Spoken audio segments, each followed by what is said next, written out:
Hello, everyone. It's Melina and Jordan. we are the board certified BAes. Yes, we are.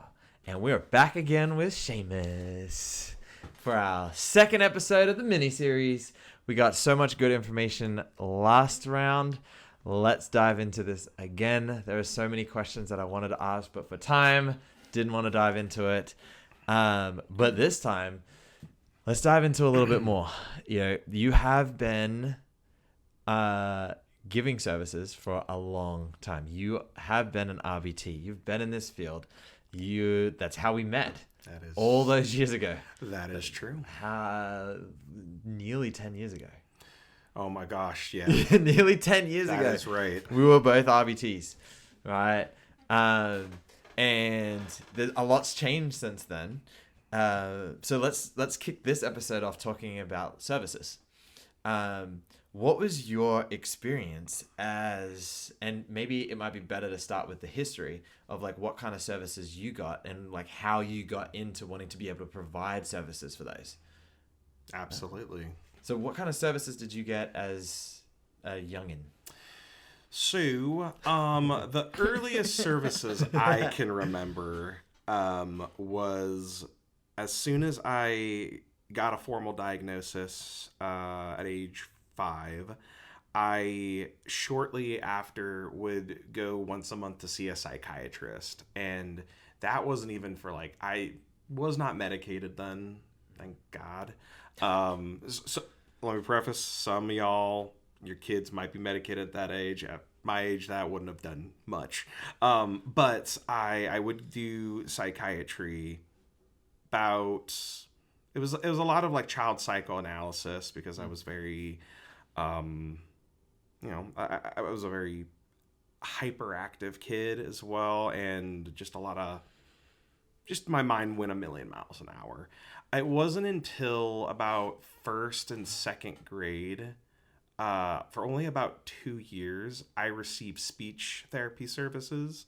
So, my mom, before she was a preschool director, was a speech pathologist. So she knew it would be better to go to a different speech pathologist than to have her do it with me. And actually, I agree with her choice on that. That was the only main, I would say, not therapy I got, but that of the core, three, when we think of therapies for neurodivergent autistic children, we think of ABA, speech, OT, maybe PT. I received 2 years of speech therapy. I had the classic, couldn't say my F sounds from my TH sounds and, discriminate between them. I would call this a thumb and this a finger. It was fun times. But I had a pretty noticeable speech impediment, which nothing wrong with that. I still deal with my stutter. I stuttered a lot as a child, but up until then, there was kind of a few years I remember lapsed. I didn't have any services. It was just school. And then around 5th, 6th grade, I started going back to a psychiatrist and a psychoanalyst just for social things. I remember the psychiatrist I went for that also did psychoanalysis had me do, this is so bad, had me work on the etiquette game with him, which was in retro. Oh, never heard that. It was it was an actual cardboard game, and I remember one specifically was how big of bites should you be taking with a fork and a knife? It said a peanut sized, and I'm not talking about the shell. Did you see that guy eat? I did, but I also in my. I bet he was not eating no peanuts. Yeah, how do you take a burger bite? Because people cut their burgers up. That was my first real thought of I don't think this guy knows 100% what he's talking about, because I remember it did not do much for me. What he did, he got me on medication. I remember I was on good old Adderall and Ritalin at one point, and then Concerta later on. But a lot of it was just about, what do neurotypical kids do? We didn't call it neurotypical really back then, but what do your peers do, your other peers? And a lot of that was I don't know, they're just as messed up as I am. No, yeah, actually. Right. Which ended up being very true. But I just was like, that etiquette game, almost in a way, and some of y'all might hear this term, PDA autism, and I'm blanking on that Welcome to My Life. I blank on the acronym, but it's essentially very similar to oppositional defiant disorder, but it's like a pervasive drive for autonomy. So basically, if I'm told to do something in a way, I'll do the opposite, or I won't want to do what that was asked. And that guy's game, that therapist's game of etiquette, really rubbed me the wrong way, man. Because I also was like, when I'm at home, my parents and my brothers, we don't do any of this. Why should I act like that? Yeah. It was definitely the earliest signs that I was being taught to mask. And I don't remember speech having that. I remember speech being very fun and engaging, and I actually looked forward to going to it as a child. I have nothing but either neutral or fond memories of it. And then after that, I didn't receive any other type of services. I was tried putting in like social groups, but they weren't really stuff that I was interested in. My dad tried really hard to get me into things that weren't therapeutic, like clinical therapeutic stuff, but like sports and activities. I think that's where I leaned closer to it, but it wasn't until a few years after I graduated high school, I was in college working in mod severe, for lack of a better term, mod severe autism high school classroom, that I learned about ABA. It was around 2012, 2013.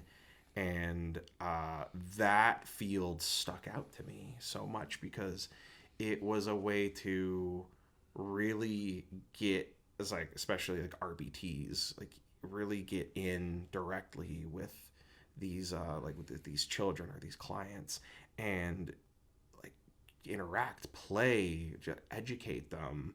I came at it with the thought of I can really help maybe with things like regulation. That was my whole thing, and it seemed ABA, and I still believe this, that ABA's whole core thing was to really help with the environment that we all live in. We live in a neurotypical world, and there's ways for us to use, while keeping true to who we are, to learn how to navigate it. Not every way, but there are self-regulating ways that ABA teaches that I really was driven to. And I didn't have anything equivalent to that other than a little bit of that speech and that psychoanalyst, but that was the way I didn't want to do it. And thankfully when I came in, I could do a lot of the opposite of what I was taught. I was given that opportunity. I had some great teachers for that at our past company too.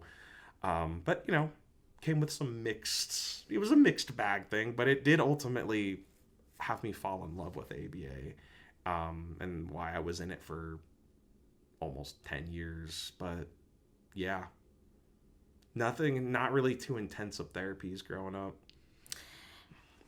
I have a question. Okay, so this is a squirrel moment. Squirrel, distracted. Welcome to my life. Oh, no, literally same. Jordan's like, focus.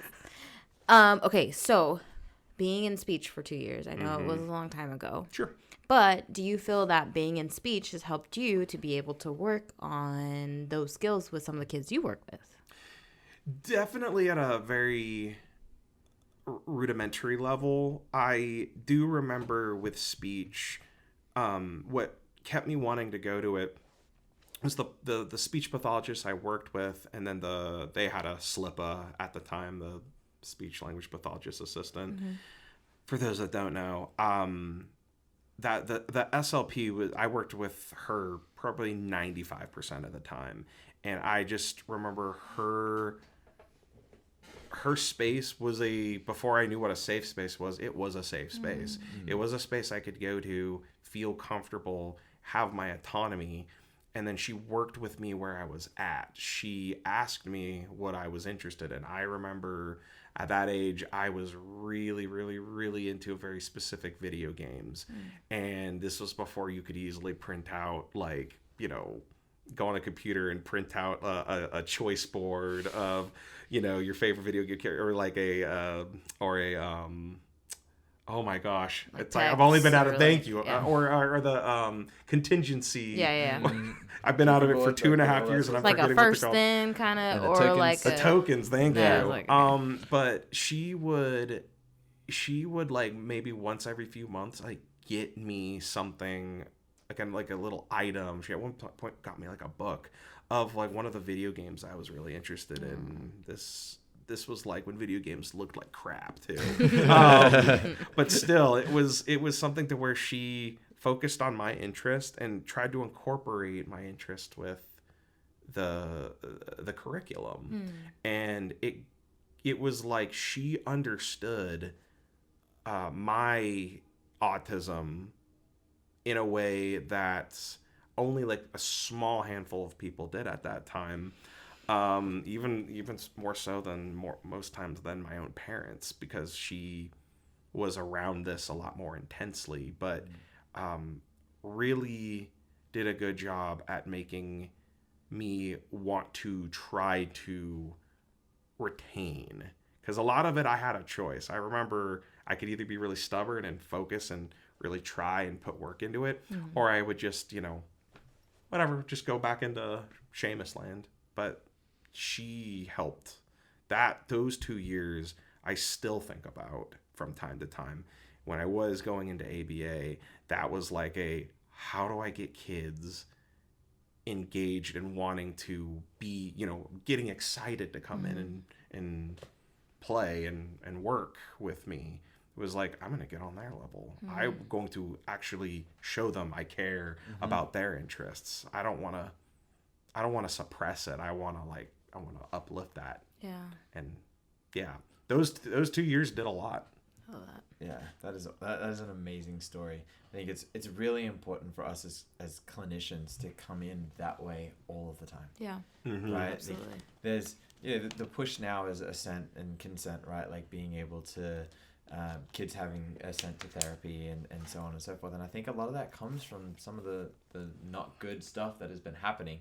And exactly what you're talking about. You know, having that experience, that safe place where you feel comfortable being yourself, and working with somebody that cares. Yeah. It's not, you know, we have a lot of great textbooks that give you a lot of great knowledge, but they will not teach you how to be a human being and lead with caring first. Yeah, I didn't think I was going to get all emotional and stuff already. I'm like, oh gosh, keep it in. Because today was like such a crazy day in clinic. It was like parties all day, right? Oh man. Yeah. Yeah, it was. We had Say less, 5. right? But like there were so many just like little sweet moments of like, okay, we're doing something right here. Like we had one kid that we for sure were like, oh, for sure they're gonna tantrum once their mom leaves the party. Did not rocked it all the way back to like the room, you know. That was like a win, a huge win. And like seeing mom like teary-eyed from being so just happy to see her kid happy, you know what I mean? Absolutely. And I think a lot of that comes from like, okay, how do we reach you where you're at? What are things that you like? What is it that like, how can we teach you in a way where you're gonna want to learn and want to come back and want to hang out with us? And I think watching sessions where, you know, that's still not a skill that people necessarily have yet. It's almost like listening to like someone on chalkboard. What is it? Nails on the chalkboard. It's painful because you're like, okay, like it's almost like you just want to like just shake it into them like real quick, because I feel like it's not a skill that everyone has, is the ability to be able to connect with anyone, like meeting them where they're at. So it's huge hearing too. Like it means a lot to hear that had a big impact on you, because, you know, sometimes it's exhausting because you're like, okay, how do I connect with you? And then you finally get that moment and you're like, yes. It's those little victories of like that, the points where you make a true connection with somebody else that you've worked so hard on, both. I mean, both ways. And then, you know, sometimes it takes longer than others, but those are always one of my favorite moments when you worked with a kiddo. And sometimes it maybe took a long time to get that rapport down. And then that one moment where they have that connection where they might just look at you. Yeah. And you didn't prompt that. They just did that because they just felt comfortable doing so. And you're like, you feel it. Yeah. That, I miss that. Yeah. That was that was the first time I felt that in ABA was like, it was like an adrenaline rush. Yeah. It is. And I think that as clinicians, we need to have that, right? Like, there are a lot of people that get into this as a job, right? And like, that's just how you start careers, right? It's a job first. But once you get past that and see the impact that you can have, it should change your perspective. And just to go back to what you were talking about, between like your speech therapist and the psychiatrist. Correct. So, yeah. Right. That says that she loved, it was a she, right? You're saying? The speech pathologist was. She loved what she did. She did. She's got lasting memories and an impression on you years later. He does too, but in a negative way. Exactly. Right? Because at that point, maybe it was just a job doing just the most latest research or latest thing that you're paid for, because that's kind of what they did back then. It's like whatever donated the most money, they tried that therapy or whatever it was. For his, it likely could have been he's been doing this for such a long time, he didn't bother to progress. Moved with the times. Absolutely. I don't know for sure though. No, absolutely. But that's the thing, right? It's like maybe it was like the passion had gone and now it's just a job then. Like, you know, you see that like for our staff that come in and they're fresh, you can tell the ones that like want to have and make a difference. You can also tell the ones that are doing this because they like it, but it's still just a job to them. Yeah. Right. You know, for us, it's different. We done built a whole house, you know, made for that. We're doing a podcast. Like, this is our life. We love what it is that we're doing, being able to provide this and have a space like this. And I think that's a big difference between the two. Yeah. That, you know, should be highlighted. I also want to circle back to one of the things that you said, because not all of our listeners and viewers might know what this is. You had mentioned that was the first time that you had to, or realized that you were masking, or you were being taught to mask. Can you just explain to those that are listening or watching what that is, how you feel about it, how do you handle it? Absolutely. So masking, for those that don't know, is the act of when neurodivergent people, be it autism, ADHD, or related disorder on the neurodivergent spectrum, where you, as the name applies, where you essentially cover your autistic traits. A lot of that is mostly seen in reducing, in ABA terms, stereotypy, verbal or physical, or even like mental stereotypy as well. So for example, the first form of masking that I ever did, and this was mostly at the fault of social, like amongst my peers, was I used to do bits of hand flapping and then I would fidget with my fingers, like just out and open, which, you know, everybody stims to a degree, but autistic people have a tendency to do more intense or obvious stimming.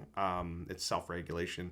And I remember having a kid in 5th grade, because I used to do it under my desk. He would see and he'd be like, "What are you doing with your fingers under the desk?" And then from then on there, I never did it again. And I felt embarrassed when I shouldn't have.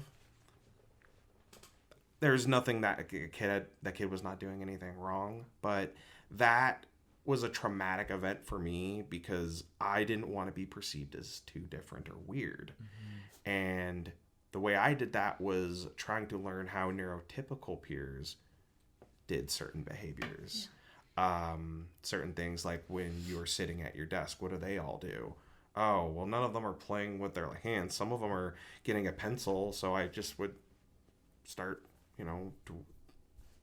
just twiddling a pencil around or an eraser or something like that. But then, you know, that led to different problems. I won't go there. But with the masking thing too, is also things like speech. A lot of autistic individuals will want to talk about their preferred topic. If given the chance, they'll go on. We'll go on forever.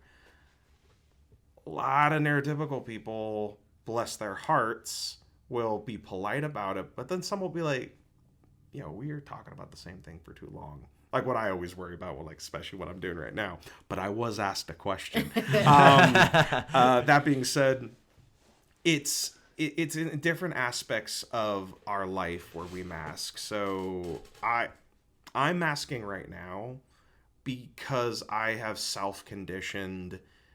Not that I want, not that I like doing that, but I've been self-conditioned that the best way for me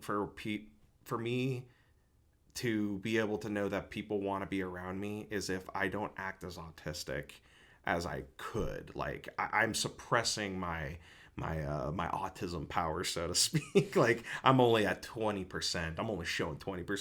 But really, even at rest, even at home when no one's around, I still mask. It's a crazy thing. I'm not 100% myself when I'm at home because I've been so conditioned to be that way. And I think in most cases, masking is not the best thing to do. That being said, masking has also helped me get me as far as I have in my life. Whether or not that's a good thing is, you know, determined, you know, people can have their own opinions, but I've had to convince people, and oftentimes most people do not pick up that I'm autistic.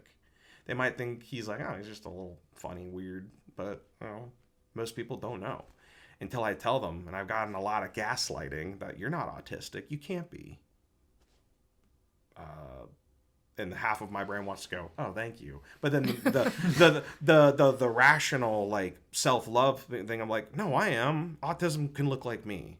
But it's really going to be dependent on the person. That most autistic people who mask tend to be what we would call like level 1, maybe level 2 autism. I rarely see level 3, but, you know, that's as best as we got understanding autism and where people are at. We don't use functioning labels really anymore, but for the most part, the autistic traits, especially in this day and age, are becoming more and more I'd be known. Like I see a lot of people in Gen Z. Most people in Gen Z know what autism is now. And a lot of people in Gen Z are in the professional workforce right now. A lot of your RBTs are people who are Gen Z, maybe starting at the younger end now, but it's they mostly get it. You see it on TikTok all the time, good or bad representations, but it's starting to become a little bit more normalized, and I think that's great, but we're still going to mask to some degree. I don't think masking is impossible or I don't think it's possible to not mask, is that makes sense. I think no matter what, like even if I was given like a perfect childhood, I would still find a way to mask because trauma's going to happen, and we are the way we are is a result of our, you know, traumatic experiences, and we mask based on trauma. That is what it is at the end of the day. Yeah. So it's an interesting topic. I do know that ABA, one of the criticisms of ABA was that it teaches autistic people to not appear autistic. I don't think that's the case. I think that is an old way of thinking. I think it's moving in the direction, it's autonomy. We want to celebrate who they are, but we just want to make sure they're safe. We want to make sure that they have opportunities. If we know we can teach them something that's not going to cause them harm, let's give them that. Let's give them ways to do that. Yeah. I think that's what I'm seeing ABA becoming more and more of, and not the whole teaching them the mask, because I don't remember me ever really teaching a child to mask their autism, but more just like, that's gonna help. You know what? maybe if we try to do something different with our hands, maybe that'll help you focus. So that way you're still playing with something, but then you can learn. Or not run into things. Yeah. Or things like or that. jump off of things in order to like get that pressure. Yeah. Like, cause ask for it. Like we can give it to you when you need it, when you want it. You let us know. Like absolutely, we got you. And I think that's a really important thing that you brought up, right? A really important topic that we could dive into for so long. Oh, we could, because you're talking about meeting people where they are, right? Meeting the individuals where they are, but you're also talking about how to provide an adequate service where they don't feel burnt out or that they have to be somebody else. You know, those clients that we serve that don't have a lot of language yet, that may engage in like those self-regulatory behaviors that may be seen unsafe, like the stereotypies that are unsafe and things like that. Well, as a clinician, I'm driven to want to like make their environment safe, help them to be safe in the environment or whatever environment that is. It doesn't necessarily mean that you need to sit and look like me when I'm doing something. Yeah. And I think leading that way, and I feel like I've always been that way, and I don't know if that's because we came up together and I was watching you do things or my own take on stuff. I just forcing individuals and to do something a particular way is always, being inside that box is something that I'm allergic to. I feel like, I actually had that conversation yesterday. There were a goal was written specifically about being able to use a sensory toy while like eating, to work on being able to sit and eat in one place instead of the hazard of choking, of running around and like running into things while eating. And so I'm like, okay, safety, yes. Sitting and eating could be a good thing if we wait for a period of time, or they finish whatever it is they're doing, then go run and then come back, right? Having that option. But they were like, well, it says a sensory, but they're playing with like a toy at this point. It's not considered a sensory toy. I was like, well, what's the goal behind this, right? I was like, let's take a step back from that. Yeah. What do you do when you're eating alone? Like, I go on my phone. What is the difference here? If they don't have a phone, but you go on your phone for enjoyment, they're eating and doing this in enjoyment. Is there a difference? They're like, well, it's not how it's written. I was like, think past what's written. It's not how it's written. Yeah. So you know what I mean? It's just like, and I'm not in this to, be the best ABA therapist in the world, right? I'm in this to make a difference. And that also means making a difference in the therapist's lives that I get to talk to, right? And it's like, for sure, you're very rigid at this point. You're really thinking about, I think, yourself and how to do things the way that you want it to be done, but you're not looking at the individual. They're sitting, they're eating. That's what we're working on. Yeah. It doesn't matter. It doesn't look like your expectation. Are they getting the nutrition that they need? Yeah. Are they doing it in a safe way? Great. Who cares if they're playing with a fidget toy? It's or a toy. Yeah, or a toy in general. Like so many of the clients have eating issues, and sometimes a kid just will not eat enough. So if there is something that can help them eat in a safe way, like, use it. Please. That's what it's about. That is. That's such a win, and I think that's just a testament to how we've grown and how we can grow and how we can continue to grow. Which I think, is a great place for us to end this episode, because, again, so much information, so much content, so much good stuff. Yeah. So thank you again, Seamus, for diving into this mini-series with us. Of course. And hitting these topics. That's all I got for this episode. You want to sign us out? Random question. Oh. What is your favorite... What is your favorite thing to eat for dinner? Ooh, I would have to say favorite thing to eat for dinner is pad thai. Tofu pad thai with no egg, because I'm a filthy vegan. All done. Love it. See Thanks, you guys guys. later. See you in the next one.